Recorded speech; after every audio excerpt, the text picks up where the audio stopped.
Let's take a look at example problem 1.11. In this problem here, we have a block that weighs 3,000 pounds sliding down a flat surface, and an initial velocity given to us is 88 feet per second. Now the coefficient of friction between the block and that flat surface is given to us as 0.7. Now they want us to find the frictional force causing the block to slow, how far the block will travel in slowing to a stop, so we know it has a final velocity of 0, and how many seconds does this take in order for it to reach that stop. They also ask us to do a couple more things. One, how much work was done to stop the block, and lastly, what was the initial kinetic energy of the block. So as we're reading through the problem statement, and we look down here at our initial diagram here, where we have our initial velocity, we have the block weight, we have our normal force, we have what our frictional force will be over here. And what we need to do is from this, take a look and say, okay, what was given and what are they asking us to solve for? Well, what was given was the weight. The weight was equal to 3,000 pounds. The initial velocity was given as 88 feet per second, and our coefficient of friction was given as mu is equal to 0.7. What do they ask us to solve for? Well, our frictional force, we're going to use the variable F for that. The distance traveled until it stops, we're going to use the variable S. And the time until it stops, we're going to use the variable T. They also ask us to solve for the work done to stop the block, which we're going to call W, and our initial kinetic energy of the block, which is our K sub E. So we take all this information from our initial diagram, initial problem statement, to create our setup page next. So now what we're going to do is create that setup page. So as I've mentioned, this is very important to have for any of the problems we're doing, whether it's a homework problem, example problem, or exam problem. We want to be able to reference back to this. So we need a way to clearly label what's given to us, what they're asking us to solve for, and any given initial diagram simplified down, along with our chosen coordinate system. So that's exactly what we do here. So the given information, again, 4 pieces of information within each of these: the variable, the numerical value, the unit, and how it relates to our problem. So we have W sub B, which is the weight of our block, which is 3,000 in units of pounds. And we can see here, written down, this is the weight of the block. Then I have my initial velocity of the block, or V sub I, is equal to 88 feet per second. And the coefficient of friction, or mu, is equal to 0.7, which is unitless. Then I have my diagram over here on the right. You can see there's my surface, there's my block, there's my weight force right there. There's the frictional force that I'm going to be solving for between the block and the surface right there. My initial velocity moving over what I'm considering to be the positive x direction to the right. And I've called my positive y direction going up right there. Now, there's 5 different things now in this problem that they need us to solve for. In part A, we're going to solve for F sub F, or my frictional force required to slow the block. I'm going to solve in part B for S, which is the distance the block travels until it stops. C, I'm looking for T, which is the time it takes for the block to stop. In part D, I'm looking for W, or the work done to stop the block. And in part E, I'm looking for my KE, or my initial kinetic energy of the block. Now you can see in this section here, I've very clearly, in a nice organized manner, labeled everything. So I can come back and say, okay, in part A in my solution, I'm looking for the variable that I'm calling F sub F. What is this? This is my frictional force. Do the same thing down here. In part B, I'm looking for S, the variable name S, which is the distance the block travels until it stops. So I've taken everything from that problem statement initial diagram and really neatly organized it so I can reference back to the setup page as I'm going through. Now a problem like this becomes very important because there's 5 different things I'm solving for. And I want to make sure I solve for everything the problem asked me to solve for. So that's why I label these parts A through E so I can individually solve these one at a time. So the next thing we want to do is create our free body diagram right here. So we take our simplified version of our initial given diagram here with all the forces acting on it. So we can see we have the block, we have our weight force acting down here on the block, we have our frictional force over here, and we have our chosen coordinate system, positive y up, positive x to the right. And now what we want to do is take a look at just the block here and draw our free body diagram. And so that's what we do. We take our block, put it right down here. Here's our block right there. And we say, okay, in our block, what do we have going on here? Well, we have a couple different forces acting on it here. We have our frictional force right here, which is going in our negative x direction. There's our frictional force moving in our negative x direction. In our y direction, we have a positive normal force from the surface pushing up on the block, and our weight force of the block pushing down right here. So those are our 2 forces right there. So we can see if we were to do a summation of forces in our y direction, our only forces acting in our y direction are our normal force and our weight force. So therefore, our normal force is equal to our weight force. So next thing I want to do is take a look at my setup page, my free body diagram, all my given information, what they're asking me to solve for, and determine what are my key equations in this problem here. So my key equations right here, well, the first thing is going to be my frictional force that I need to solve for in part A. So I have my governing equation here. Frictional force is equal to my coefficient of friction times my normal force. So I can label everything here. N is my normal force. Mu is my coefficient of friction. F sub F is my frictional force. So I can have my general equation here, but quickly reference and know what I'm plugging in. Now, in Newton's second law will be my other governing equation here. This comes from equation 1.1 on page 14 of the textbook, and this says that F is equal to ma, where F is your force, m is your mass, and a is your acceleration. Now, acceleration, we can equate this to velocity per time. So acceleration is velocity divided by our time right here. So moving forward, some more of our governing equations we're going to utilize for this problem right here. We have our kinematic equations here, where v is equal to v sub I plus at. So my final velocity is equal to my initial velocity plus my acceleration times time. My change in distance is equal to my initial velocity times time plus 1/2 my acceleration times time squared. Again, pay attention to your units, pay attention to what your coordinate system you chose. Is that going to be positive or is that going to be negative based upon all that information? The other thing I'm going to be looking for here is work. So my general equation for work is equal to my frictional force times that distance s. And my kinetic energy general equation here is 1/2 mv squared, 1/2 mass times my velocity squared is equal to my kinetic energy.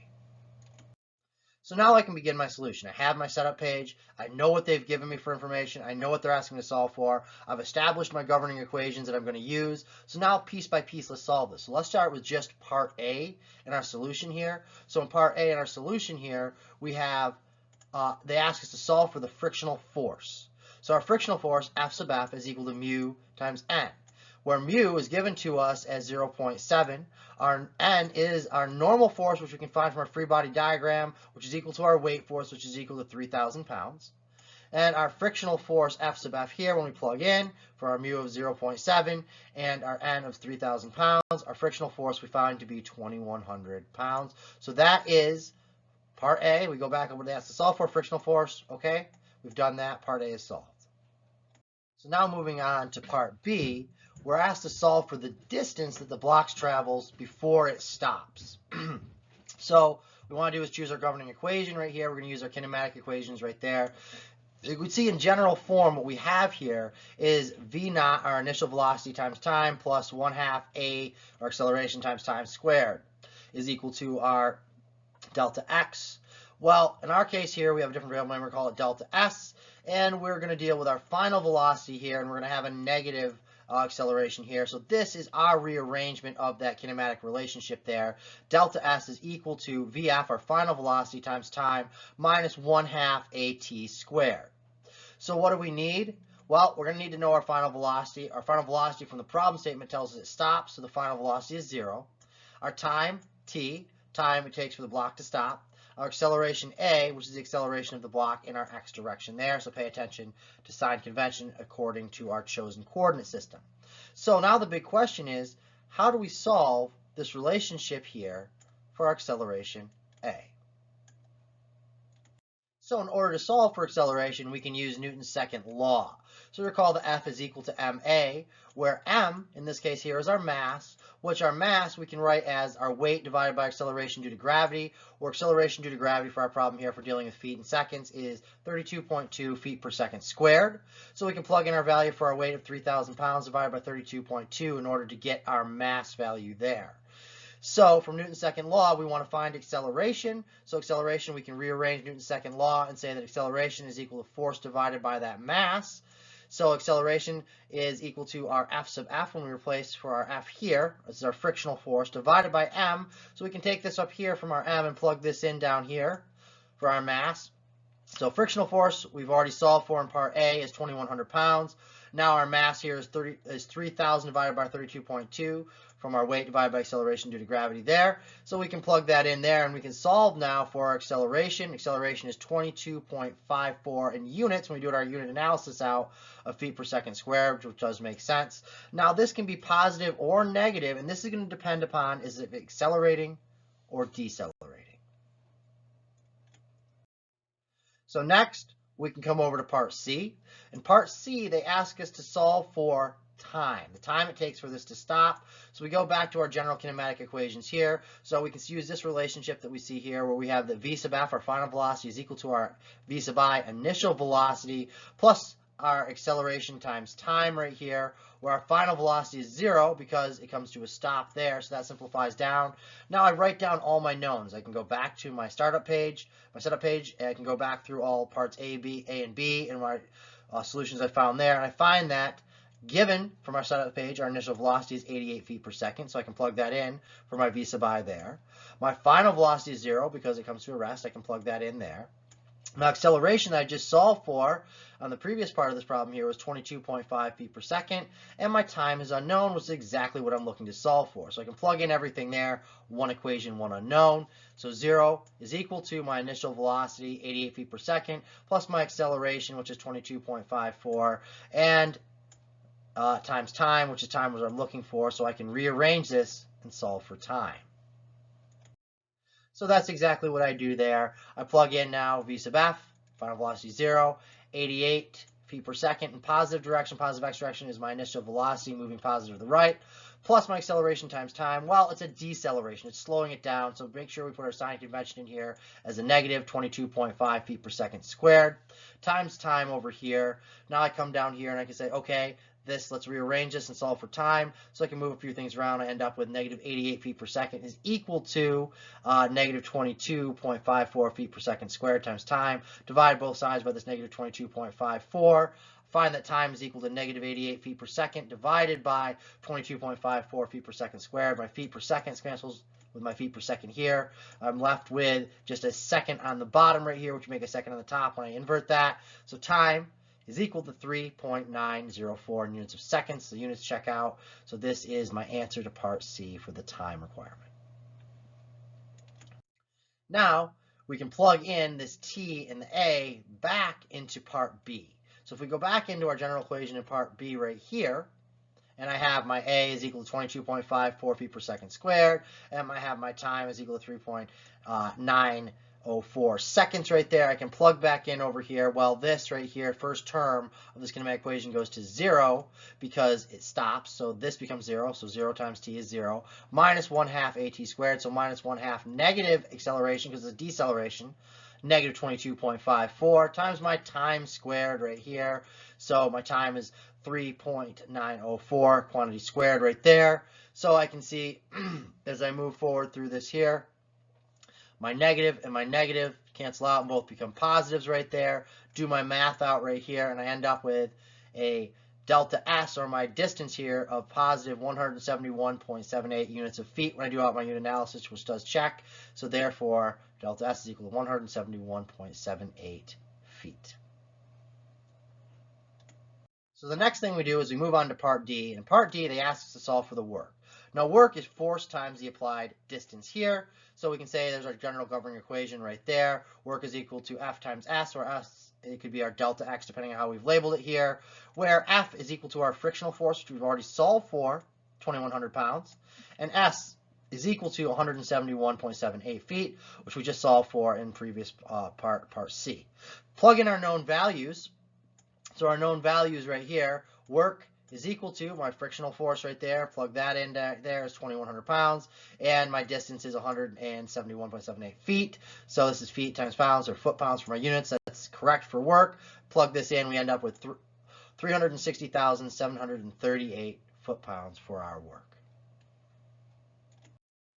So from here, we can move on to our final part that we're solving for, part E, which had asked us to solve for our kinetic energy. Now we recall our general equation for kinetic energy is 1/2 mv squared, where m is our weight divided by 32.2, our acceleration due to gravity, and our velocity here was given to us as 88 feet per second right there. So we can plug in our known values into our general equation for kinetic energy. This is equal to 1/2 our mass, or our weight divided by acceleration due to gravity in units of lbm right there, pound mass, and our velocity in units of feet per second of 88 with our value there. Plug that out. Run this through to our unit analysis. Kinetic energy is 360,738 foot-pounds for our kinetic energy as well. So now let's take a look at the method of joints. In this example here, we have a truss. We can see down here at point here, A, we have a pivot right there. Over here, we can see it's resting on the ground here at point C. And up here, we have a pin at point B right there. Now, we have some other information given in this diagram here. We can see that the distance between point A and point C is going to be 2 meters. And the distance between point A and point B is 2 meters here. And we have this angle between AC and BC right here of 45 degrees. Now, acting up here at point B, we have this load of 500 newtons. Now, what I like to do next is to imagine I actually pull where I see that load right there, 500 newtons, and imagine what happens right there. So if I pull across right here, what we're going to do is we're going to be kind of pulling up a little bit. When this pulls across this way, it's going to be pushing down member BC and pulling up a member AB right there. But you can see this is going to be pushing down at C, pushing that into the ground with a reactionary force right there. And you can see A is going to have some reactionary forces with it as well. So I kind of have an idea of what's going to happen, how things are going to be either in compression or tension, just by pulling on this load of 500 newtons right there. So now let's take a look and see if we were right here and what actually happens when we pull on that 500 newtons up top at point B. So at point B, what happens when we pull here at 500 newtons, and we can see we have 500 newtons going in this direction over here, right there where it goes down, which pushes this member BC into compression right there. And if this goes into compression right there, what's going to happen over here, this member right here is going to go into tension as we're pulling again and 500 this way. We're going to have a reactionary force at B right there. So there's your 500 newtons there. We can see down here at point A, you have all these different reactionary forces down here at point A. And then you can see that this puts this member AC into tension right there. So there's a lot going on that we can see going on within this truss that we need to understand. The other thing that we can see here is if this was 45 degrees here, we could do out our trig and our geometry there, and this is going to be 45 degrees up there. And we could also say, well, if this is 2 and this is 2 and this is a right triangle, we can figure out the length over here of BC as well. And with that right there, that information there, we can go down and calculate these actual compression and tension forces right here as well, based again off that trig. So how do we do this? Well, the thing that we want to do in order to find all this is not just throw it all into one big jumble like we see here. What we want to do is break this down into individual members, run a free body diagram of each member, do our equation of forces out, summation of forces in our x direction, y direction, if we're dealing with this 2D problem right here, establish what we're considering a positive x and a positive y, come up with our coordinate system right here. Okay, now that I've broken down these members and I'm just looking at, just say just at member BC right here, and here's my free body diagram from B to C right there. Then I say, okay, what are the summation of forces in my x direction, what are the summation of forces in my y direction, deal with those separately, do out my equations accordingly with that there. Then I can come up with my free body diagram for each of these 3 different members or components of this entire truss system. So a lot of this goes back to our statics course. So in statics, we were asked to determine external loading right there. Well, now that we're getting into mechanics of materials here in this course here, yes, we're still going to determine the external loading, but then we're going to determine the internal resultant forces and moments that are acting within the body. So we're also concerned with what's happening within the body now and not just all these external forces as we saw in our statics course. So with that there, what we're going to do is we can think of this as a member right here. So if this general object up here, we have all these external forces acting on it. We have F1, F2, F3, and F4 all acting on this here. But we want to see what's going on internally. So if we want to understand what's going on internally, what we can do is we can take a section of this right here. So we section this in half and take a look at what's going on internal to this here. So we can see we still have our external forces acting on it here. But now what we're also going to have when we take this section at Y right here, we have the shear force right here when we section it right there, our V force. And then we also have a bending moment right here, our MO, about this point O in the center right here. And we have a normal force over here, our N, acting in our X direction there. So again, establishing that coordinate system is very important as well. I think understanding what these forces are as we section this member at this, in this case right here, right along our Y-axis right here, we take that section, we're going to have all 3 of these, our moment, our shear, and our normal force at that area where we're looking internal to this member. So now let's relate this to an actual problem that we might see here. So let's just say we have this fixed support over here. So we have this right here, a beam coming off of a wall or some support over there, rigidly mounted right there. So if we have this kind of fixed support, here's our reactionary forces that we're going to be looking at internal here. So we can see at that point right here where it's fixed, we have right here, there's our shear force right there, there's our moment force, and there's our normal force right there. So shear force is acting, again, if we have our chosen standard coordinate system here, we have x positive to the right, and we have y positive going up like this.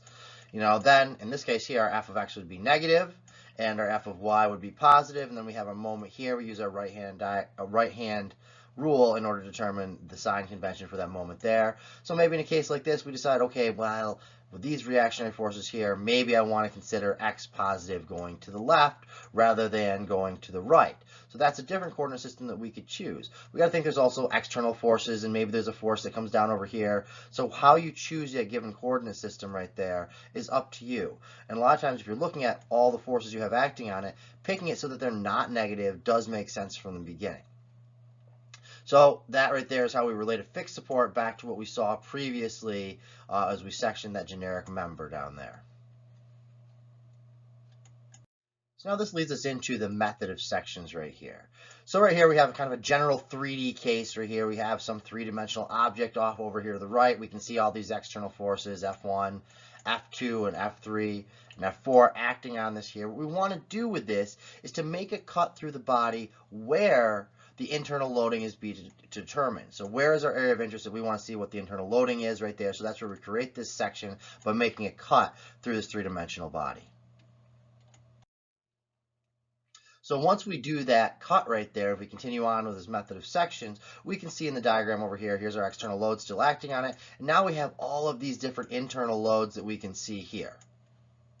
Now these are forces acting in the reaction to the remaining external forces we have acting on our object right there. So these are all the reacting internal forces that we're concerned about here. And this again is a 3D case. We can see there might be quite a few of them acting in all three x, y, and z dimensions. So as we go through, do our free body diagrams and take and analyze these, we're going to want to look at these individually in the x direction, y direction, z direction, and break them down.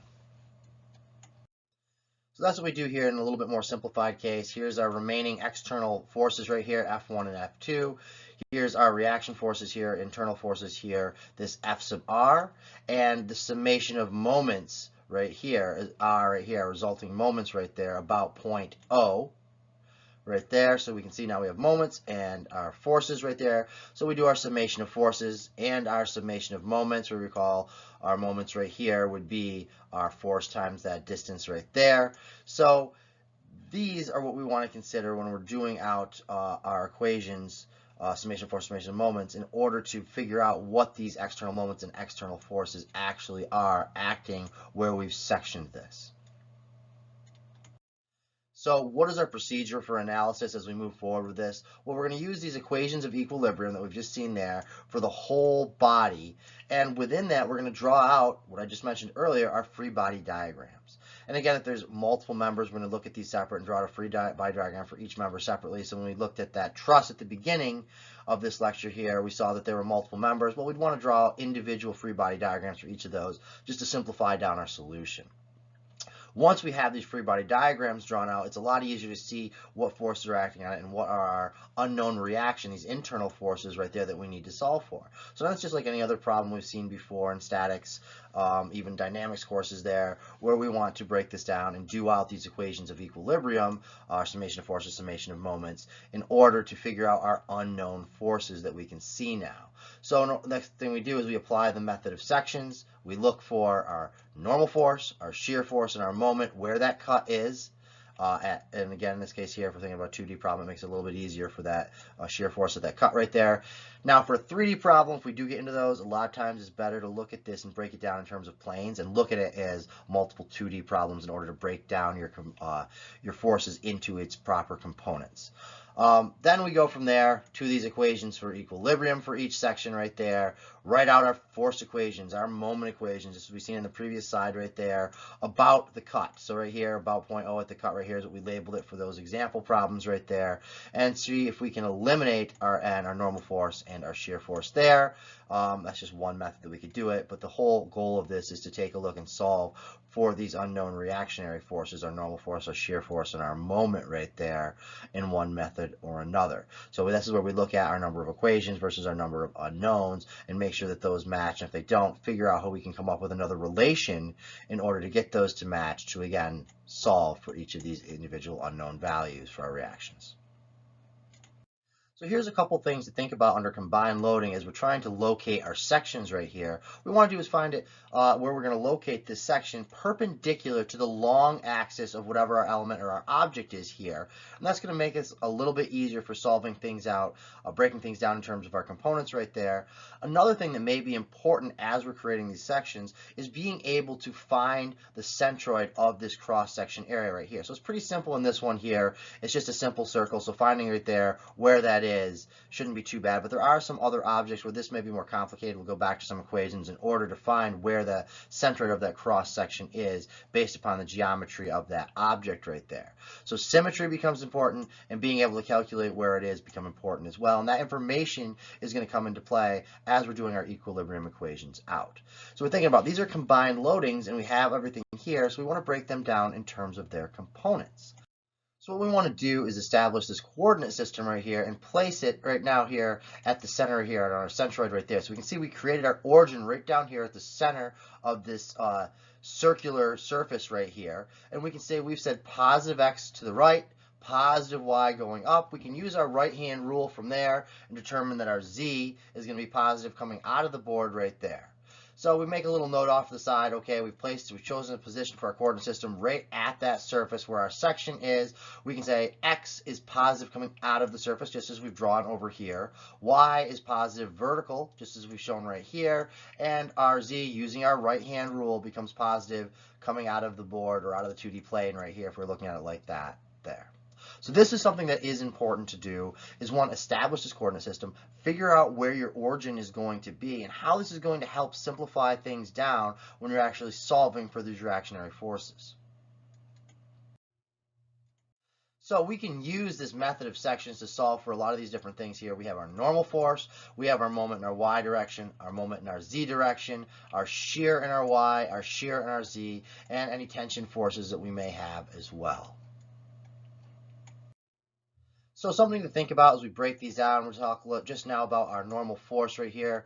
Well, where is our normal force going to be located? There's our normal force right over here, going out in what we've considered from our coordinate system here to be our positive x direction. And the thing to note, this is going to be related and make our normal stress right there if we need to calculate that for any of our problems. So next we're going to consider our bending moments right here. So we can see if we take a look over at our diagram here, we have our y component of our moment right there acting up in our positive y direction. And similarly, we're going to have our z component of our moment right here acting out in our z-axis in the positive direction right there. And these again are going to contribute to the normal stresses as well. Now moving on from here, we're going to take a look at our shear forces. So our shear forces, we have our y component of our shear force right here going up in our positive y direction. And we also have our z component of our shear force here going in our positive z direction here. And these are going to be contributing to our shear stresses.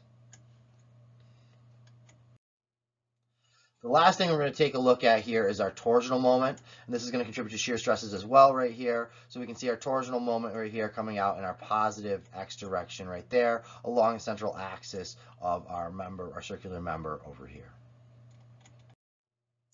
So one thing to think about as we tie this back into this design course here with all these equations and problems that we've seen before in statics, dynamics, ME14 classes is we don't always know exactly where failure is going to happen. So we're thinking about this from a design project perspective. That's one thing that is important to us, is to design for protecting us from failure, design for safety considerations. So we want to know when it's going to fail and where it's going to fail. So where it's going to fail becomes important. Well, in order to do this, what we can do is use some of this information from those previous courses for doing our free body diagrams, finding our moments, finding our internal forces right here. And from that, we can determine where the loads and moments are going to be the highest. And from that right there, we can figure out, okay, this is a good probability that this portion of the object that we're working with here, or the part, is going to be an area to be concerned with about failure. So what can we do from a design perspective to prevent failure in that part? Do we change the material type? Do we put in some additional support material? What needs to be done in order to prevent the failure at that area there? So this is where we come into play and we take a look at some of these shear and moment diagrams, and we say, okay, this is the area of concern right here. This is our highest loads. Here's our highest shear force right here. So all of these right here, where we're looking at these internal reaction forces and moments, are going to help us determine where these loads and moments are the greatest. And from that, we can go back and try to figure out, is this a potential area where failure could occur? So continuing on, what I want to do is kind of a refresher with free body diagrams and doing out these equilibrium equations, looking for our moments and our forces here. So in this problem right here, we have an automobile. They tell us has a weight W and has a wheelbase L, and it slides while braking. So the fact that it slides right here gets us to know that there's going to be some type of frictional force that we're going to be dealing with here while braking on pavement with a given coefficient of friction. So they do give us that coefficient of friction right there. Now they also tell us that we have a location for the center of gravity. So we talked about that a little bit before with some of these objects up above and need to find the centroid of these objects here. In this case here, they give us our center of gravity right here. So we can see how this is going to be used in doing some of the calculations for our moments. From this here, what they want us to do with all this information is just to practice and draw out a free body diagram from this initial given data right here. So that's exactly what we do. We take a look at that car there, we break it down, we come up with a free body diagram. I still use my standard format that we discussed before. This is my given information, and this is what they've asked me to solve for. Well, in this case here, our given information may not have a numerical value associated with it or units, but we still have the individual variables, what it is and how it relates to our problem right here. So our weight is W, and this is the weight of the car. Our length is L, and this is our wheelbase. And our friction is mu, and this is our coefficient of friction right there. So I still write that all down. This is what I know. This is what was given to me in my problem statement. They also tell us our center of gravity is CG, and they can see where that is relative to the variables H and L over here, where L, again, is that wheelbase right there. So we have that information right there, and we also have some information showing from where on the wheelbase this goes to the center of gravity right here, which we have this variable C right here. Now C and H may be something that they had given us, or this may be something that we need to solve for. So in this problem here, we're just drawing out the free body diagram, so we really don't know beyond that if we're solving for what is, the wheelbase, what is the normal force pushing up on the front tire, what is the location of our center of gravity. All those things are things that we may be asked to solve for. But one thing I do know is I still want to come up and establish our coordinate system right here. So there's no real rhyme or reason. I look at all these external forces acting on the car right here, and I say, okay, there's things going in all directions. So I'm just going to go with my standard x positive to the right, y positive going up coordinate system, Cartesian coordinate system right here. So I go down through and I can go back to my initial given diagram, take a look at where everything is. Okay, I can see my weight force. Well, my weight force is going to act at my center of gravity right here, so I can draw that out there. I have my rear wheel, which I'm calling R here, and my front wheel, which is I'm calling F right here. And at my at each of these here, I'm going to have a normal force. So my normal force for the rear wheel and my normal force for my front wheel right here. My wheelbase is the distance between those, so there's my L right there, my distance between my wheelbase right there. If I want to locate the center of gravity right here of the car right here, well, I want to pick where it's relative from. Well, the most obvious thing to go for the H component here, my Y, positive Y component right here, is relative to the ground where there's contact with these wheels and the normal force. So I'm going to say that distance from that contact surface up to my center of gravity in the Y direction is going to be my H right here. And then I need to pick a spot for my X direction. Well, I'm going to set it right here at my rear wheel and consider this where I'm going to measure from. So from there to my center of gravity right here is this distance C here. Now, the next thing I know that I'm going to have is I'm going to have these frictional forces. When I recall that our frictional force right here is our coefficient of friction times our normal force right here, and this opposes the direction of motion. So this is moving forward in the positive x direction our car is. Our frictional forces are going to be moving backwards or acting backwards in our negative x direction here. So that's what we can see here. We have a frictional force with our front wheel right here, which is our coefficient of friction times the normal force from our front wheel right there. And we have a frictional force back here on our rear wheel, which is our coefficient coefficient of friction times our normal force of our rear wheel right there. So all of this comes together now here to create our free body diagram, which is what they asked us to solve for. So this again is just kind of a refresher of how we go about creating a free body diagram, and now throwing in, when we're talking about this right here, our center of gravity as we start talking about what we discussed in lecture today with dealing with sections and looking at internal and reactionary forces right there. Locating that is going to become important as we do out our equilibrium equations, our moments, our summation of forces from our free body diagram. So the next thing we want to do with a problem like this is to go through and see what assumptions we're going to make in order to simplify down our solution. So the first assumption that we're going to make here is that the frictional force is going to be constant during braking. Next, we're going to assume that the car deceleration is going to be uniform the entire time.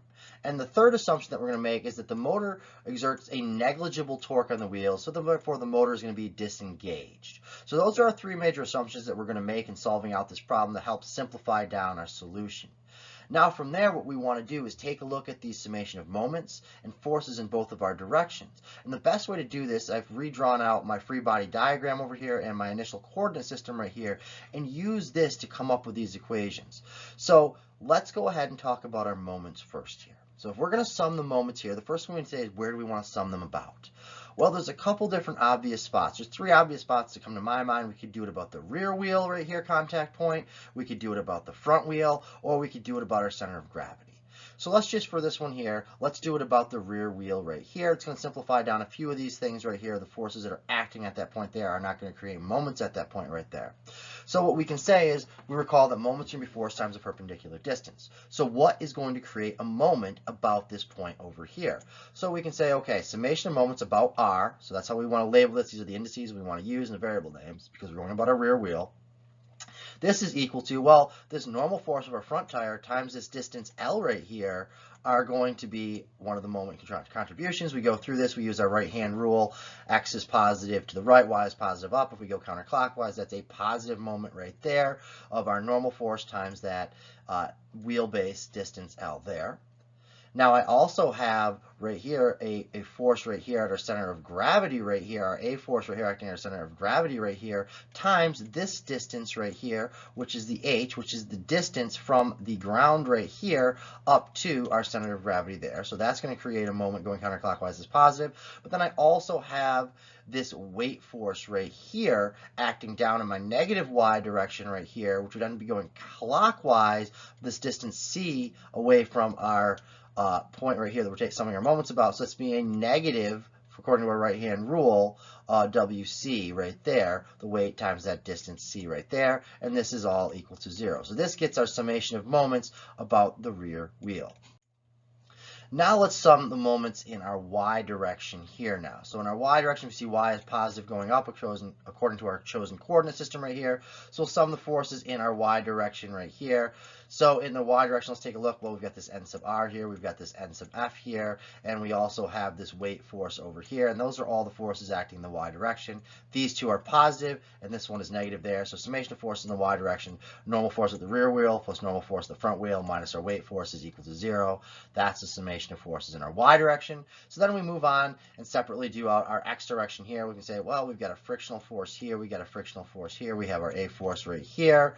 So we can say, okay, summation of forces X direction is negative A going in our negative X direction right here, negative frictional force at our front wheel and negative frictional force at our rear wheel. And again, those are going the negative X direction because our frictional forces are going to oppose our direction of motion. So from this here, from this free body diagram, we were able to do out our summation of moments, our summation of forces in the Y direction, and our summation of forces in our X direction. So with those equations, with summation of forces in the X direction, summation of forces in the Y direction, our summation of moments about that rear tire, what we can now do is take those relationships and reduce them down and simplify them there. So we still want to deal with these in individual sections here. So I'm going to deal with X direction, Y direction, and moments about that rear tire separately. So let's just start with the X direction first right here. So we have our governing equation that we solved for here from our free body diagram. Summation of force in the X direction is equal to this force A that's acting at the center of gravity there, minus our coefficient of friction, or our frictional forces right there from the front tire, and the frictional force from the rear tire are all equal to 0 right there. So we can rearrange it and solve for that force A that's acting at our center of gravity right there. We do that there, and we can say, okay, let's rearrange. We put this here as negative A is equal to our frictional force from the front tire plus our frictional force from the back tire right there. Can get rid of our, I can pull out a mu right here, our coefficient of friction right there out front of this here. And what I can see with this now is that I have negative A, which is our force acting at our center of gravity there, is equal to our coefficient of friction times our normal force at the front tire plus our normal force at the rear tire. So now we have a relationship for this force A right here at our car, and this we can use later on. So next what we want to do is go to our y direction. Not too much we can do there. We can just rearrange this and solve this for W. So it's saying that our weight force is equal to our normal force at our rear tire plus our normal force at our front tire right there. So then we can go down to our summation of moments in the r direction here, where I can rearrange that equation right there. And there's a couple different things that I can do right here. One, I could go ahead and solve for my weight times c, which is equal to my normal force times that wheelbase distance right here, times a times that height h, where I can plug in now a value for h right there. If I want to get rid of that negative for a right there, I can simply change it and use this right here to plug in for my a right there. Then from there, what I can do is simplify this down a little bit more. Once I plug this in, I end up with this relationship when I plug in right here, and I can say, okay, well now I want to plug in for my W, because when I plug in for my A right here, where I have this normal force in the R and normal force at my front and rear tire right there, I can say, well, that is equal to my weight force, so I can take this right here and replace it with my weight force W right there. When I do that right here, I now see that I have this relationship here. My weight force times C is equal to my normal force times that wheelbase distance plus my coefficient of friction times weight times that distance h from the ground level up to where my center of gravity is located. Now from this here, I can say, well, what if I want to solve for my normal force right here? Well, I can solve this for my normal force. I can rearrange this a little bit right now and move my WC over on this side and my normal force, my L over here. Look at here, I now have my normal force L, divide both sides here by L and L right there. So I now have just my normal force is equal to my weight force times C minus my coefficient of friction times that H all over L right there. So that's all great, but it really didn't ask us to solve anything. I was just manipulating equations, moving things around, and solving for individual variables. Let's assign some numeric values. So let's just say this car weighs 4,000 pounds. That wheelbase length is 120 inches. My H value locating my center of gravity is 26 inches. My C value locating the center of gravity is 70 inches, and my coefficient of friction is 0.7. I also have here that my normal force at the rear tire is NR, and my normal force at the front tire is N sub F that we'll be looking for right there.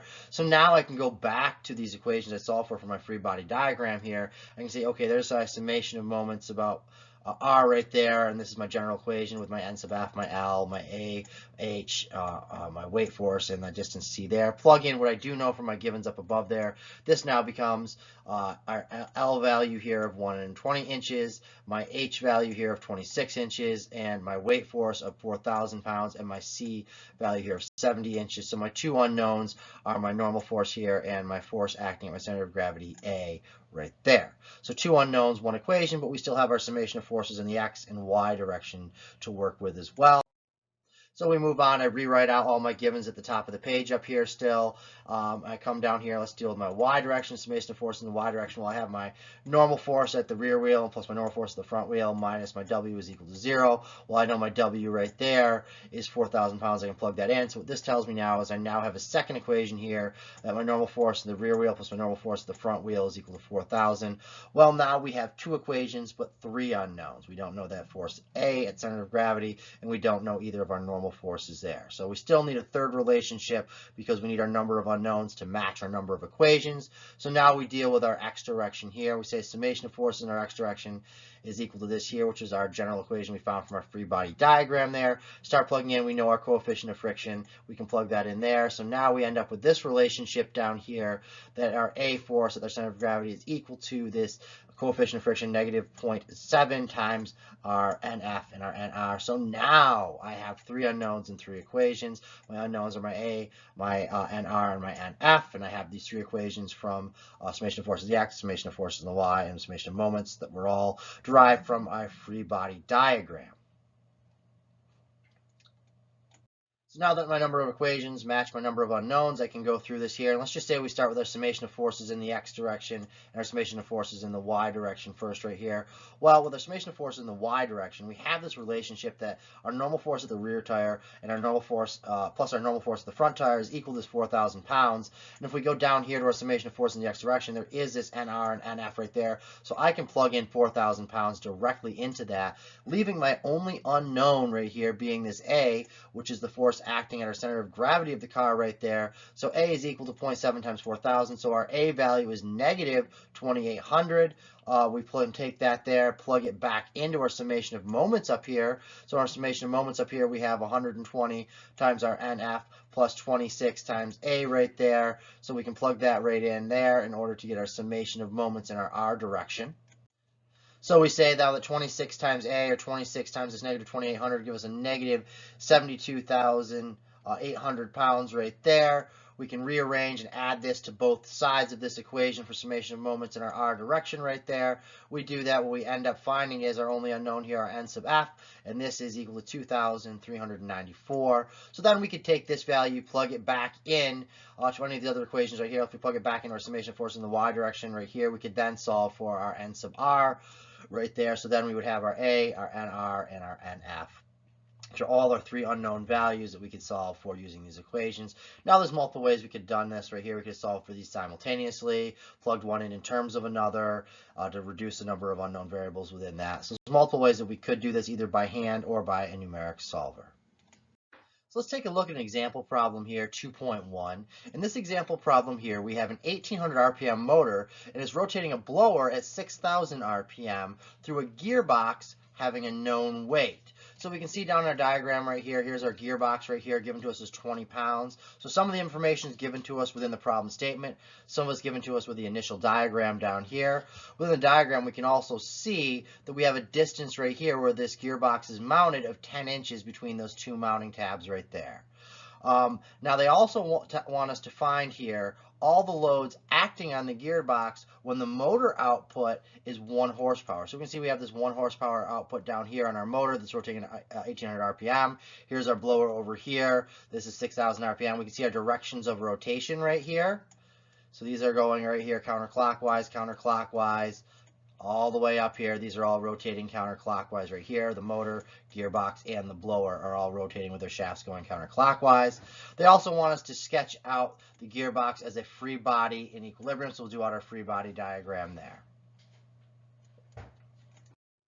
So as we begin our solution to this problem, the first thing we want to do is take all the information that we gathered from reading through the problem statement and looking at that initial given diagram and create our setup page. So we can see here, I have my problem number right here. If this were a homework or exam problem up in the top right, you'd have your name up here, the due date, what assignment it was. Then over here, we begin our given section. So the given information is information that we get from the problem statement, the initial given diagram right there. There's going to be 4 parts to each of these as well. You're going to have the variable name, you're going to have how it relates to the problem, the numerical value, and the units associated with it. So N sub M is our shaft speed for our motor right here. That's what the M is for motor right there, and that's an 1800 RPM. Our N sub B is the speed for our blower right there, and that's in 6,000 RPM. Our WGB, or the weight of our gearbox, is equal to 20 pounds. And our W dot here, our power, is equal to 1 horsepower, which is our motor output. Now, the next thing we want on our setup page is what they're asking us to solve for. So in this case here, they're asking us to solve for 2 different things. In part A, they're asking us to solve for all loads acting on the gearbox. And in part B, they want us to create a free body diagram of the gearbox itself. Now, the next thing we want to do is what are the assumptions we're making to simplify down the solution of our problem? And these are things that can be inferred from the problem statement and diagram. Well, what we're going to assume here, based on what they give us, is that frictional losses in the gearbox are going to be negligible. So moving forward from here, now that we've created that setup page and we have a good place to go back to look at all the given information from the problem and what they're asking us to solve for, the next thing we want to do as we start our solution is to come up with our governing equations right here. So we can reference back to pages 18 and 19 in our textbook and take a look at equations 1.1 and 1.3. So this is from our textbook over here on the right. This is equation 1.3, where we have our power right here, and horsepower is equal to FV, where F is our force in pounds and V is our velocity in feet per minute right here, divided by 33,000 right there. So we can then replace this here now and say, okay, velocity, if we want to convert that, and this is now going to be 2 pi T, which is our torque right now, times N right there, where N is our shaft speed right there, all divided by 33,000. We can combine these terms together right here, and then we come up with at the end that a W dot, or our horsepower, our power right there, is equal to Tn, or our torque, times our shaft speed divided by 5,252 when we do out the math there. So that's what I've done over here. I just wanted to show you this comes from our book as well, and our text if you reference back to it. So if this is a problem, I'd still write that out. Here's my general governing equation right there. I can plug this in from equation 1.3 from my textbook to get this relationship right here to get into horsepower right there. So now what do I know right here? So here's everything that I've written over here from our text right here. Our W dot is our power and horsepower, our T is our torque and foot-pounds, N is our shaft speed and RPM, F is our force in pounds, and V is our velocity in feet per minute, related to this equation 1.3. So even though it's in our textbook, I just wanted to show you, yes, it's in your textbook, but if you're solving this problem out, your grader, the TA, your teammate, your coworker is not necessarily going to see where you came up with this relationship right here. So this is something that's great for your method section, your approach section, and your governing equations to show this work there. Now, we see down here, horsepower is defined as work rate of 33,000 in units of foot-pounds per minute, and that's where that comes in this equation up here, like that. Also, we have the relationship here that 1 revolution is 2 pi radians, and we've seen this up here as well when we plug in there. So that's just a little side note of where this equation came from and how it was derived. So now what we can do is we can go back and rearrange that equation 1.3 from our textbook in order to solve for our torque right there. And when we do that there, we can rearrange and see that torque is equal to now this 5,252 times our W dot, or our power right there in horsepower, divided by N right there, where N is a value that we have given to us as 1,800 RPM, and our W dot is given to us as 1 horsepower as well. So we can take that information, plug back into this governing equation. There is our W dot, our horsepower right there. There's our N value, or our N value right here. Do that out, and we can solve for the torque. So the torque on the motor shaft right here is 2.92 in units of foot-pounds right there. So again, double check. This is a great time for unit analysis. Make sure that everything does work out into the appropriate units that you would expect for whatever you're solving for, in this case here, torque. That does make sense. So now we've done the beginning part of part A and solved for our torque. Now from there, let's move on to our blower. So with the blower, we can take a look at this ratio. We have the motor RPM and the blower RPM, which is 1,800 over 6,000 RPM right there. We also now have our torque of our motor shaft right here, which we just solved for, is 2.92 foot-pounds right there. We can convert this to pounds per inch right now because everything else we've been dealing with has been inches and not feet. So we want to make sure we do that conversion right here. So unit analysis, even a simple one like this, it doesn't hurt to do this out longhand and double check it right here. So foot-pounds right there, well, in 1 foot there's 12 inches. Our feet cancel there. Our feet cancel there. Now we're left with pounds times inches right there. Okay, perfect. That gives us a motor shaft torque right here of 35.01, and now in pound inches right there. So now we can take this torque right here and multiply by this ratio over here between our motor and our blower right there, and we do that right there, and what we find out when we multiply through by this 1,800 over 6,000 right there is we end up with this relationship down here of 10 pounds times inches for the torque of our going to our blower. So the next thing that we want to take a look at here is our mounting torque reaction right here. So this would be equal to the difference of the blower and the motor shaft torque right there. So if we have the blower and we have the motor and the blower right there, we just solved for, this is going to be 35.01 pound inches, and this is going to be 10.5 pound inches right there. Take the difference between those in order to get this reaction mounting torque right there, which would be 24.51 again in pound inches. Now the last thing that they'd asked us to do is to create a free body diagram for our gearbox right there. So we can see this here. There is our gearbox right there. We can see we have our N sub B and our N sub M right there, acting on it right there for those. And now we also see there's also going to be weight forces and our forces at the reactions right there where it's bolted. So our weight force is going to be the weight of the gearbox acting down right there. And you have this F sub E, A over here, and F sub B over here where it's going to be bolted in spot. So this is our free body diagram of the gearbox for part B of the problem that they'd asked us to draw.